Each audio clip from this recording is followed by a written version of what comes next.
去年9月份，在政府施政方针的辩论中，我提到以规则为导向的多边国际秩序正处于被削弱的状态。经过短短的5个月，这个说法过时了。我们所熟悉的国际秩序已经结束了。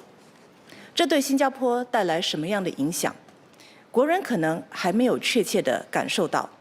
首先，令人惊讶的国际新闻在过去2年内层出不穷。现在不管是委内瑞拉还是格陵兰，大家可能都对这些国际头条见怪不怪了。第二，联合国等国际组织也都还存在。第三，尽管关税压力笼罩全球，我国经济去年还是取得了超乎意料的好成绩。尽管如此，国际秩序的结束确实对我们有影响。以规则为导向的国际秩序之所以曾经行之有效，是因为其中一个主要原因是因为有美国这个超级大国的支撑。美国曾经愿意出钱出力，维持许多国际组织，提供全球公共产品，动员许多国家共同维护同一套国际游戏规则，确保违规行为会受到严厉的制约，如经济制裁或是军事干预。如果说大鱼吃小鱼，小鱼吃虾米是国际事务的原始面貌，那么这套国际秩序便对各国形成了一定的约束力，也为国际事务注入一定的可预见性。大鱼不敢尽情地吃小鱼，小鱼不敢尽情地吃虾米，虾米就有更多生存的空间。现在国际秩序失去了这个强有力的捍卫者，国际舞台如今充满变数，各国对于罔顾他国利益、追求自己的利益，已经少了以往的那一份束缚。这样的世界对于新加坡这样的小国是更加危险的。第二，新的国际秩序还未产生，也不一定会产生，但大国之间的角力肯定有所增加，选边站队的压力也会增加，因此我国将面临更多直接和间接的风险。纵使国际环境已经发生变化，新加坡的处境和基本定位并未改变。我们地处东南亚的心脏地区，而且是个多元种族、多元文化、多元宗教的国家。我们有着独特的人口结构和族群比例，又处于一个形势复杂的区域，这意味着我们必须对我国的核心利益有着清醒和明确的认识。我们必须维护我国的安全、繁荣和社会的内部团结和凝聚力。在安全问题上，我们必须尽力维护我国主权。因此，如果看到其他国家的主权受到侵犯，我们不能保持沉默。在促进繁荣上，我们必须推动自由开放的贸易，维护以规则为导向的贸易体系，并保障我们获取关键物资的渠道。在社会凝聚力上，我们必须维护我国的多元种族、多元宗教的社会本质。我国向来致力于扩大合作、广交朋友，但是既然我们拥有独特的社会结构、身份认同和历史背景，维护国家利益就意味着我们不可能总是与伙伴国意见一致。有时我们也不得不在深思熟虑后，向我们很重视的朋友和伙伴说不，或是说一些他们不爱听的话。这种情形曾经发生过，以后也可能发生。出现这种情形时，我们希望国人能够淡定面对，处惊不变。要做到这点是不容易的，因为外来势力对我国信息空间有所渗透。我国不仅结构多元，也是一个高度数码化、信息传播速度极快的社会，因此更容易受到外来势力的觊觎和利用。近期各种数码工具也飞速发展，增强了外来势力散布有利于己的说法，甚至发动敌意信息行动的能力，造成了这类活动的频率和强度上升。我鼓励国人去看看联合早报最近发布的一则7分钟的视频报道，了解人工智能如何被滥用，制造耸动的虚假信息来操纵并影响公众的情绪。英文媒体对这个现象也有报道。如果国人看到针对特定族群发生的信息，更要加以警惕。总的来说，我们必须留意来自网络空间针对我国的评论。这类内容有一部分可能是别有用心，目的是动摇我们的自信，或是利用社会中的差异制造分化。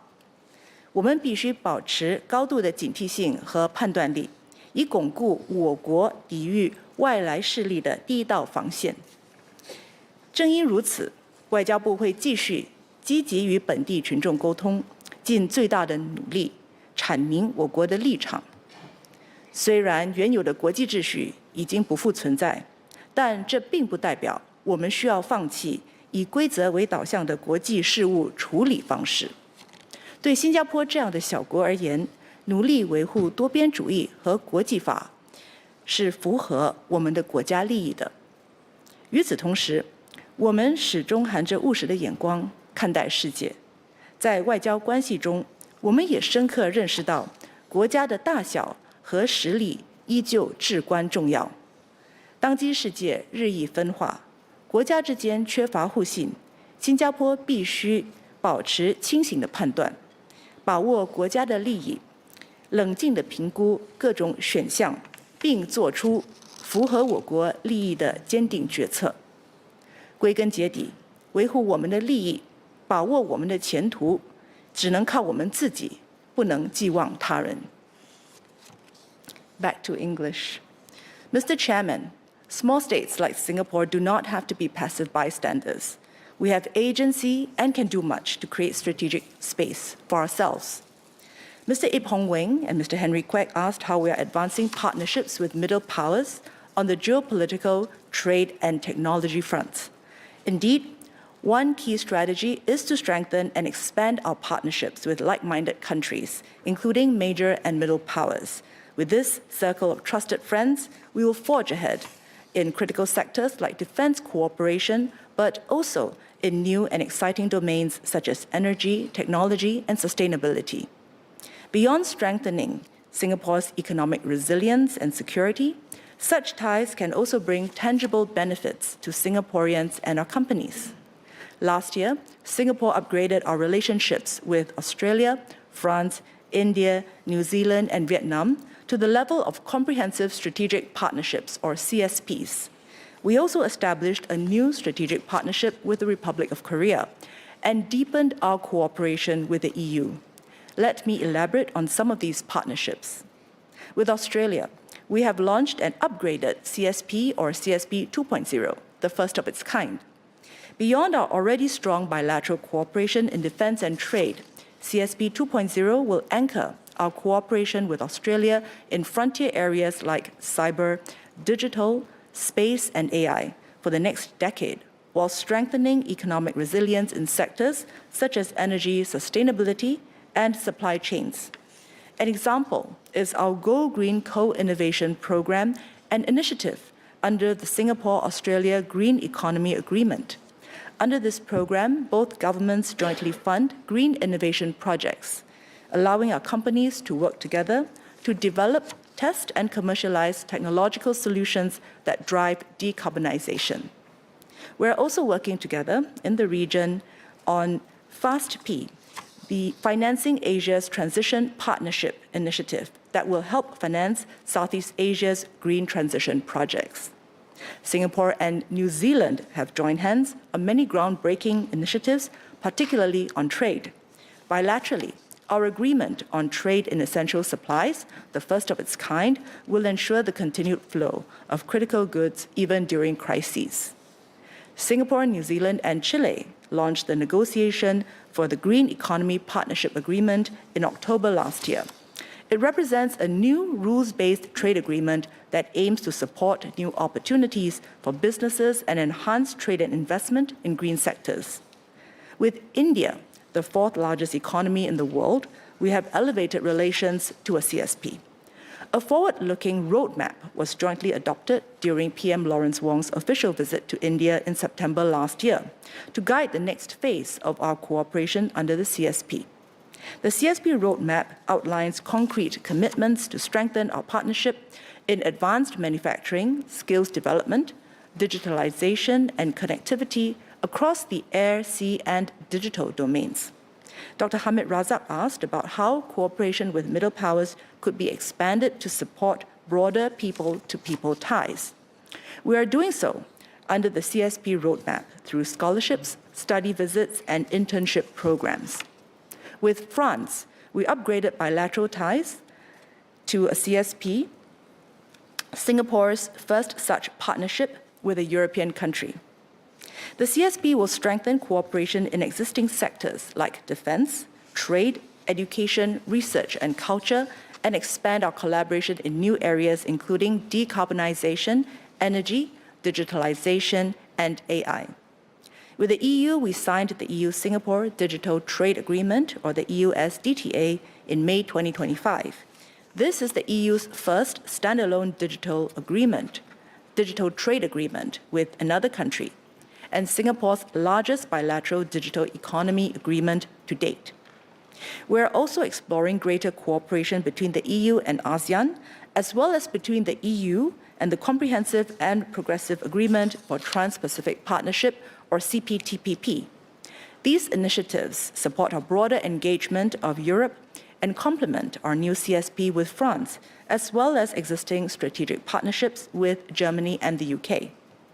We upgraded relations with the Republic of Korea to a strategic partnership in November last year. This will provide a platform for both sides to leverage our respective technological strengths and deepen cooperation on sustainability, AI, cybersecurity, and next-generation energy solutions. It will also promote exchanges between our youths and institutes of higher learning in the arts, culture, and other areas of mutual interest. Through the partnership, we also work closely to facilitate two-way agri-food trade. We also look to do more with Japan as we commemorate the 60th anniversary of diplomatic relations this year. Given Japan's strengths, we will deepen collaboration in areas like the digital economy, green transition, and emerging technologies. These partnerships give Singapore greater resilience and ensure that we remain relevant amongst major and middle powers. I mentioned earlier in my Mandarin speech that the first line of defense against foreign influence campaigns is a vigilant and discerning public. It is important for Singaporeans to be interested in global affairs so that they can engage the world wisely and confidently. At the same time, Singaporeans need to understand Singapore's core interests and look at global affairs through a Singapore lens. Decisions about Singapore's future must be made by Singaporeans and Singaporeans only, free from external manipulation. Mr. Ip Hong Weng, Ms. Joan Pereira, Mr. Ang Wei Neng, Mr. Fu Tse-xiang, Ms. Hazlina Abdul Halim, and Ms. Eileen Chong asked about how we can strengthen trust, unity, and resilience at home, and spoke about the need to build domestic support for foreign policy. The government has stepped up engagement efforts with Singaporeans, including students, youths, businesses, grassroots leaders, through closed-door dialogue sessions and workshops to help Singaporeans better understand our operating context and foreign policy considerations. For example, MFA regularly conducts foreign policy engagement sessions with all pre-tertiary institutions to explain the fundamentals of Singapore's foreign policy. Last month, I held a dialogue with business leaders from the Singapore International Chamber of Commerce, during which we discussed Singapore's approach to staying relevant and resilient by navigating global geopolitical challenges based on our long-term national interests. Ms. Jessica Tan and Mr. Ang Wei Neng also asked about how MFA is working across government to protect Singapore from foreign interference. MFA is working with MHA to strengthen our safeguards against foreign interference, which will be elaborated on by MHA during its COS. Mr. Chairman, foreign policy begins at home. Singapore's relevance to the world depends on both our ability to add value to others as well as our international credibility. Our ability to stand firm on the world stage depends on having our people's trust and support, and our ability to remain calm and collected in the face of challenging external circumstances. We can only act with confidence if Singaporeans are united behind us.